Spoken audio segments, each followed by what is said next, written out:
শিক্ষকদের কাছে 50,000 টাকা চাঁদা দাবি, সেই সঙ্গে হুমকি, না দিলে ঢুকতে দেওয়া হবে না স্কুলে। কাঠগড়া একটি ক্লাব, অভিযোগ ক্লাবের প্রধান পৃষ্ঠপোষক তৃণমূল সাংসদ শুভেন্দু অধিকারী। এমনই অভিযোগে চাঞ্চল্য পূর্ব মেদিনীপুরের নন্দীগ্রামে।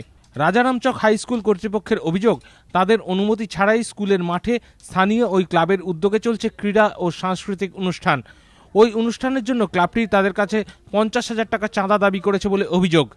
বিদ্যালয়ের পাশে একটি ক্লাব আছে, সেই ক্লাবে তারা চাঁদা চেয়েছিল।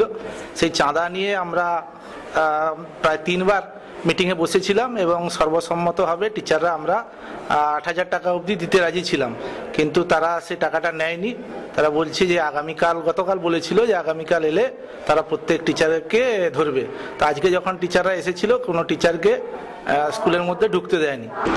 ওরা চেয়েছিল 50,000 টাকা, আর আমরা বিদ্যালয়ের শিক্ষক শিক্ষিকারা বসে একটা যে ঠিক আছে পার্শ্ববর্তী অনুষ্ঠানে একটা সহযোগিতা করতে হবে।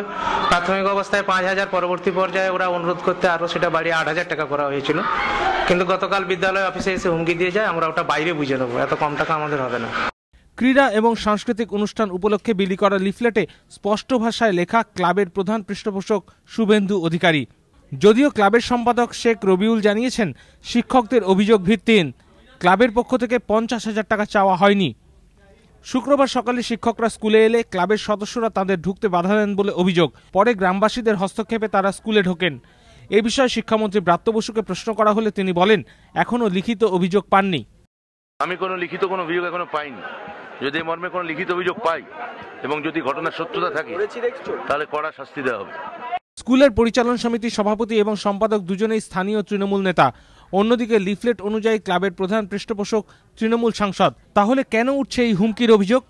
তৃণমূলের গোষ্ঠীদ্বন্দ্বের জের? প্রশ্ন উঠছে। বিটন চক্রবর্তী, এবিপি আনন্দ, পূর্ব মেদিনীপুর।